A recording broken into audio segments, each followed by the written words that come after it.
जेव्हा घरातला एक व्यक्ती हरवतो ना, आपल्या या जगातनं निघून जातो, तेव्हा असं वाटतं की ह्याच्यावर थोडा टाईम स्पेंड केला पाहिजे होता, ह्याच्यावर हे बोललं पाहिजे होतं, तिला ते आणून दिलं पाहिजे होतं, अरे त्यांना ते आणून दिलं पाहिजे होतं, त्याला मिठाई आणून दिली पाहिजे होती, तिला साडी दिली पाहिजे होती, तिला हे दिलं पाहिजे होतं, त्याला ते. हे कधी वाटतं? जेव्हा वेळ निघून जाते तेव्हा वाटतं. पण ज्यावेळी माणूस जिवंत असतो त्यावेळी त्याची व्हॅल्यू शून्य असते.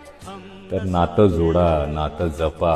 पैसे काय आज उद्या कमवता येतील हो, पण नात्याला वेळ द्या, टाईम द्या, घरच्यांना घरपण द्या. असं नका समजू की तुम्ही इकडे कायमचे राहायला आलेत आणि अमर आहेत, भेंडी कधीच मरणार नाही. जेव्हा एक व्यक्ती घरातला कमी होतो ना, तेव्हा पुरा जीव तुटतो, घर तुटतं, कॅल्क्युलेशन कित्येक वर्ष तुटून जातं घराचं, मॅक्स चुकतं.